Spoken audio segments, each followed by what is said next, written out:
All right, how's it going, guys? Welcome to a special bonus clip of Wrestling with Ideas. As always, I am your host, Colin the Music Man Scully. Now, this Sunday, Impact Wrestling is scheduled to have their 16th anniversary show entitled Slammiversary. Now, it is scheduled again to take place this Sunday, July 22nd, 2018, live from the Rebel Entertainment Complex in Toronto. Sadly, though, the tickets for this have been sold out, but you can order it on pay-per-view. Now, the reason that I'm bringing you guys a bonus clip of Impact Wrestling is because I managed to get 2 interviews with a couple talents that are involved in some pretty high-profile matches on the card this coming Sunday. The first interview that you're going to hear is my interview with Moose. We talked a little bit about his career in football, and then we talked more about sort of what's going on this Sunday in his match with Austin Aries and all of that good stuff. And then we got into another interview. It was interesting talking to Eddie Edwards. We talked a lot about his time over in Japan. As well, we talked about his time in Ring of Honor, how he and Davey Richards came together to form the American Wolves. As well, we talked about his lasting and the fire still burning with the feud between him and Sami Callihan. But without further ado, let's just throw things straight into the interview with Moose. A lot of the fans don't really know that you were actually a football player before the wrestling, so we'll talk a little bit about that. Sort of maybe I might ask you a question about if there was any influence from past NFL players that have made the transition over, something like that. I wouldn't say there was any influence. I mean, wrestling was always something I wanted to do, and nobody had to really influence me to do it. I was always a big fan of it. Yeah. I was a big fan of it. I mean, I there have been a bunch of football players who got into it, so there was a lot of pressure. I didn't want to be one of those football players that got into the sport and was not good at it, you know. So in that aspect, there was huge pressure on my shoulders to succeed in it. And I feel like with the hard work and the dedication I put into it, it's brought me to where I am now. Right. Now, you're going back. I'm just looking back at your stats here. We're on the interview now, so it's all good. I'm just going back on your stats here. The past teams, you were an offensive tackle guard, and you played just over in and out 6 seasons in the NFL. Your main team was the Atlanta Falcons. You played 4 seasons for them. You were drafted in the 5th round by them. What were the 4 years in Atlanta like for you? It was great. I feel like my 4 years in Atlanta, that's when wrestling was fun to me. That's when I actually loved wrestling. Mm-hmm. Started a bunch of games. Got married there. Met a lot of guys I still consider friends, and so Atlanta was fun for me. And I feel like when I left Atlanta, that's when everything went downhill, you know. Mm-hmm. So it was after you were released by the Rams on the 22nd of October 2012 that you decided to make the jump to professional wrestling. Now, you made your debut at Ring of Honor in 2014, I believe. Mm-hmm. Yeah. So what was the thought process behind going to Ring of Honor first? I mean, I did a tryout with Ring of Honor, and I guess I did good in a tryout, and they offered me a deal shortly after. There you go. So that was pretty much the whole mindset of me going to Ring of Honor. Right. Is there anything that you wish that you could have done that you didn't get the chance to over there before we get into your stuff in Impact? No, No, there's no regrets. I feel like everything I've done in my past has brought me to the position I am today, main event Slammiversary. So no regrets. If I could do it all over again, I would take the same exact steps and then do the same exact thing I did to get me to where I'm at. I mean, I feel like I'm in a good position, main event, Impact's biggest pay-per-view of the year. I mean, look. Now the only thing I have to do now to make it even better is winning it. Right. Now, going on to Impact, you made your debut for Impact on the July 2016 Destination X edition of Impact, interrupting the main event between TNA World Heavyweight Champion Lashley and someone who I just actually got off the phone with, Eddie Edwards, who was the X Division champion at the time. Was this an idea that you had to come in this way as your debut? Yeah, definitely. No pun intended, but I wanted to make an impact with my debut. I wanted to make an impact, and what bigger way to make an impact than to come in and do something to the world champion Bobby Lashley, and that was pretty much my mindset, and that's what I did. Right. Now, you won. You won. You're a two-time Impact Grand Champion.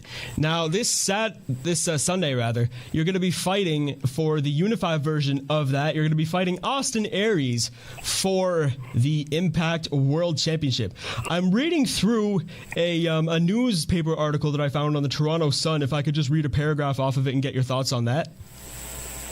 Yeah, sure. All right, cool. So after, so they're having fun with your name a little bit here, Austin. As he goes, first of all, and I quote, "First of all, we're talking about a man called Moose," said Aries with a laugh.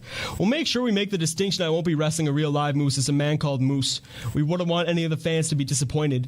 They're excited I'm wrestling a Moose, and all of a sudden the man called Moose comes out, and they're like, that's bait and switch. We wanted to see an actual Moose out there." Now, was that a little bit of an attack on you, or is that just Austin being Austin?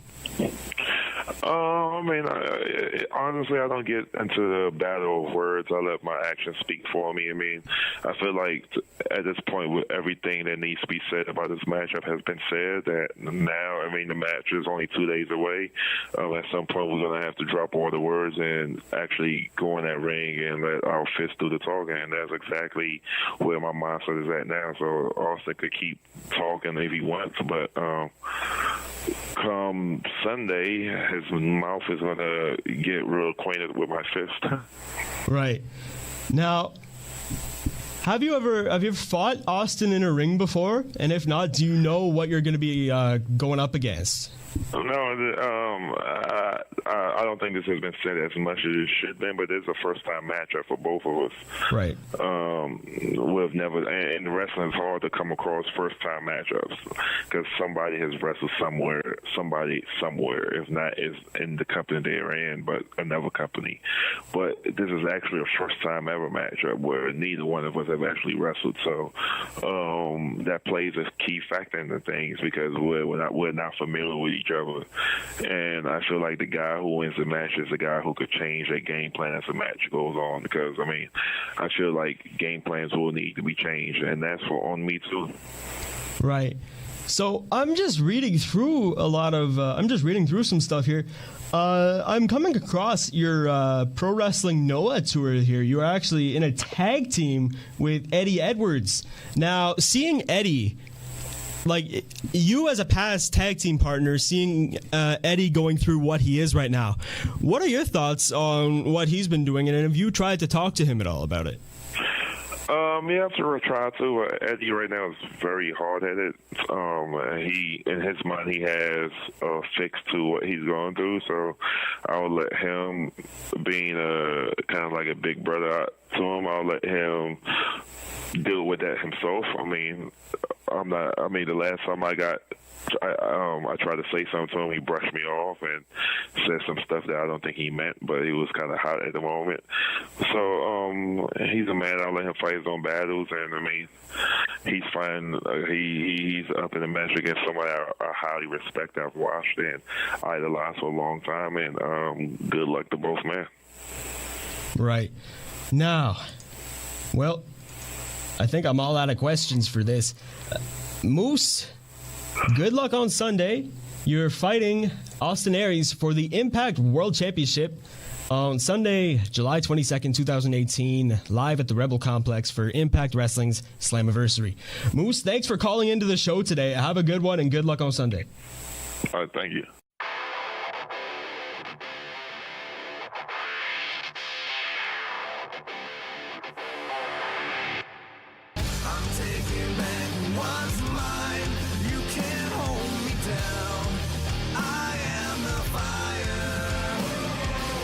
Hey, this is Eddie Edwards, and you're listening to Wrestling with Ideas.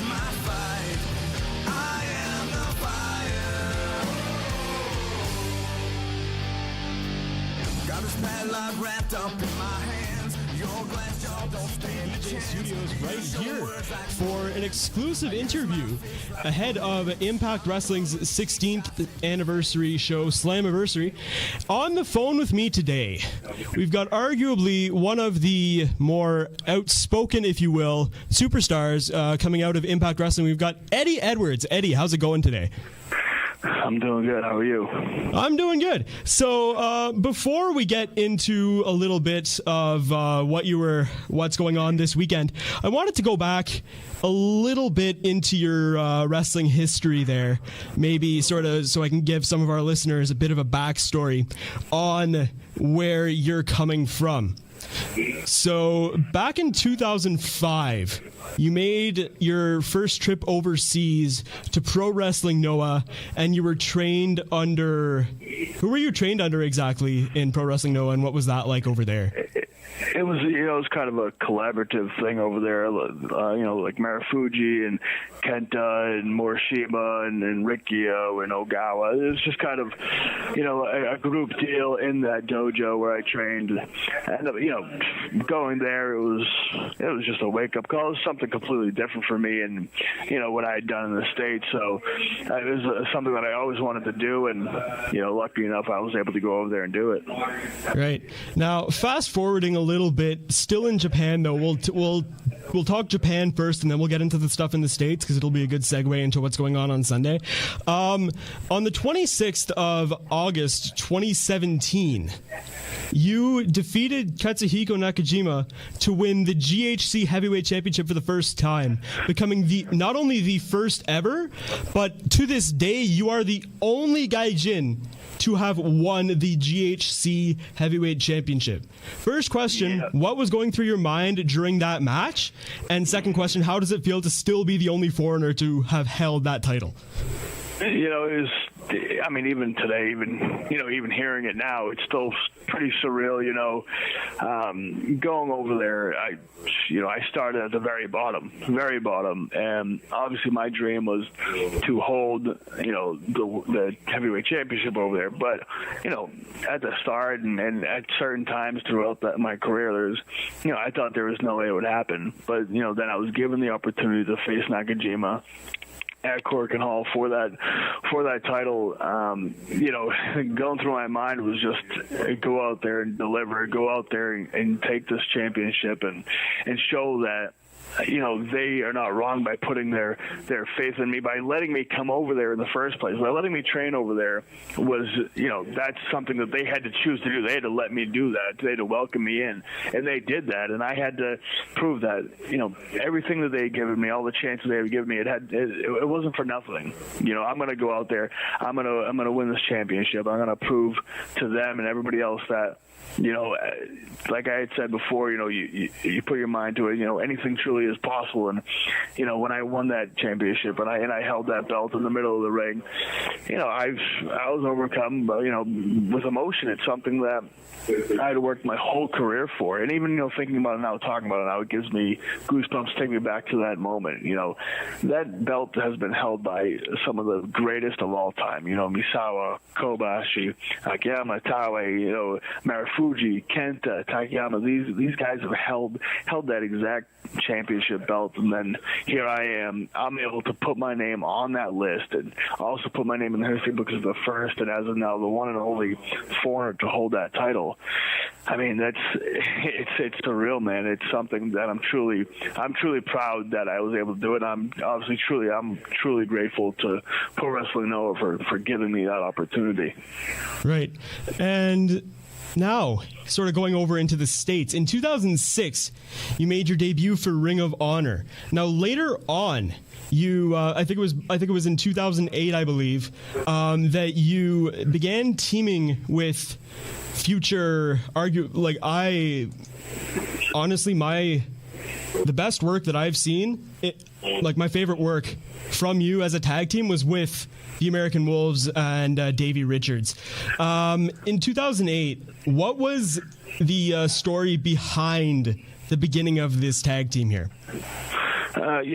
Me and Davey were actually over in Japan at the same time, and we had spoke and we had talked, and we knew each other. I had done a few ROH things here and there, but I was never a mainstay. And Davey, he was pitching to get me in to tag with him, to be a part of a tag team. We were pretty similar in styles and similar in mentalities as far as wrestling goes, so he was pitching for that, and unfortunately it took a while. We didn't get the chance until we did a show in England, a big independent super show called Independence Day in 2008, and we tagged. We were able to tag for the first time in Wolverhampton, England, and that's actually where the name the American Wolves came from.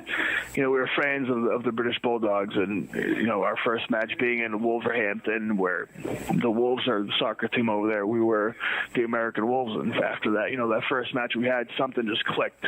So just going from there on, things continued to click. It was just amazing the way every match we had, it felt like our chemistry got better and better, which certain times I didn't think was possible, but it did that, and it led us down the road to where we are today and everything we went through. Right.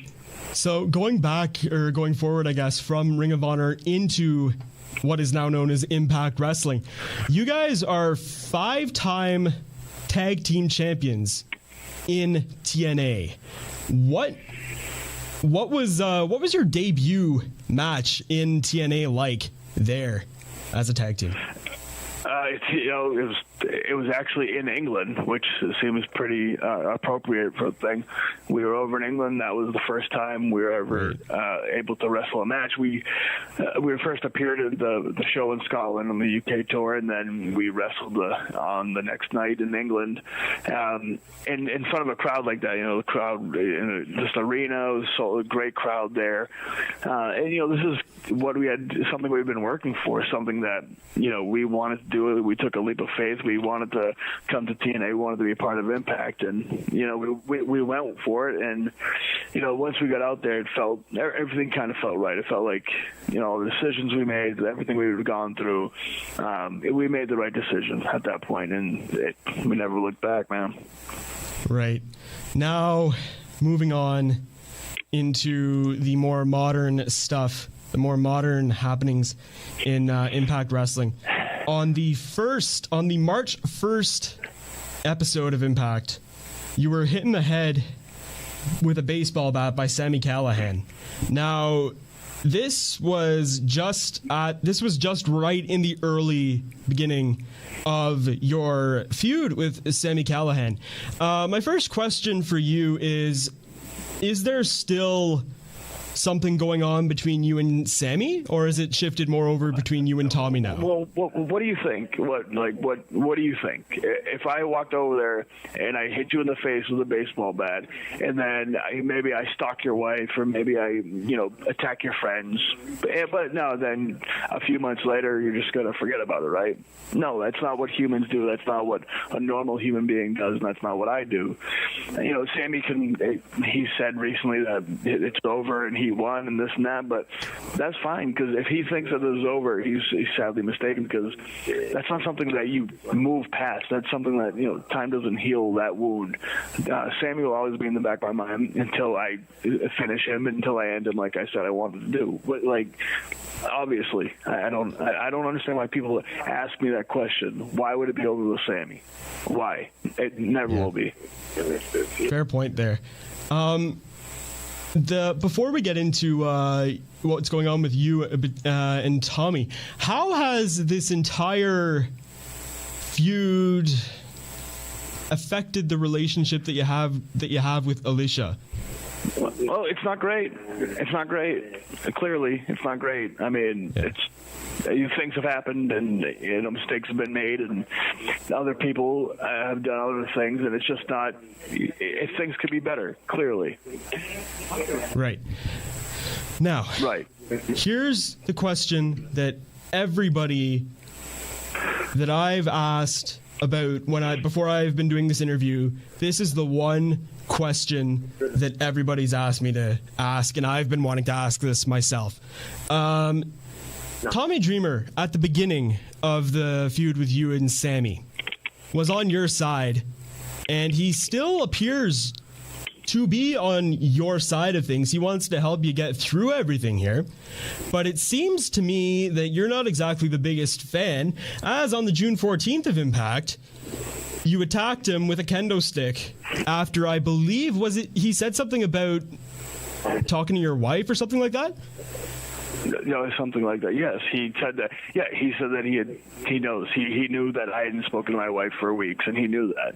How would he know that if he didn't talk to her? Mm-hmm. Obviously, he had spoken to her. And I know that he has you fooled. I know that he's fooled a lot of. He had me fooled. He's had a lot of other people fooled throughout his career, and still to this day. And I'm sure he's had my wife fooled.